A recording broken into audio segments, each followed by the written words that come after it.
Matius 9, orang lumpuh disembuhkan.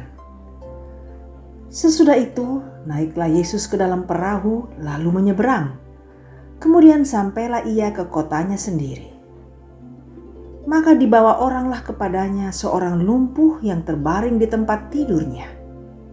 Ketika Yesus melihat iman mereka, berkatalah ia kepada orang lumpuh itu, "Percayalah, hai anakku, dosamu sudah diampuni." Maka berkatalah beberapa orang ahli Taurat dalam hatinya, "Ia menghujat Allah."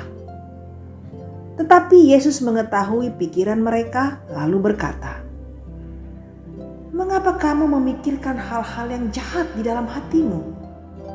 Manakah lebih mudah mengatakan, dosamu sudah diampuni, atau mengatakan, bangunlah dan berjalanlah? Tetapi supaya kamu tahu bahwa di dunia ini Anak Manusia berkuasa mengampuni dosa." Lalu berkatalah ia kepada orang lumpuh itu, "Bangunlah, angkatlah tempat tidurmu dan pulanglah ke rumahmu." Dan orang itu pun bangun lalu pulang. Maka orang banyak yang melihat hal itu takut, lalu memuliakan Allah yang telah memberikan kuasa sedemikian itu kepada manusia. Matius pemungut cukai mengikut Yesus. Setelah Yesus pergi dari situ, ia melihat seorang yang bernama Matius duduk di rumah cukai, lalu ia berkata kepadanya, "Ikutlah aku." Maka berdirilah Matius lalu mengikut dia. Kemudian ketika Yesus makan di rumah Matius, datanglah banyak pemungut cukai dan orang berdosa dan makan bersama-sama dengan dia dan murid-muridnya. Pada waktu orang Farisi melihat hal itu, berkatalah mereka kepada murid-murid Yesus, "Mengapa gurumu makan bersama-sama dengan pemungut cukai dan orang berdosa?" Yesus mendengarnya dan berkata, "Bukan orang sehat yang memerlukan tabib, tetapi orang sakit. Jadi pergilah dan pelajarilah arti firman ini. Yang kukehendaki ialah belas kasihan dan bukan persembahan.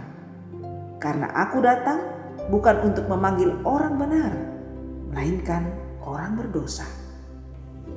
Hal berpuasa.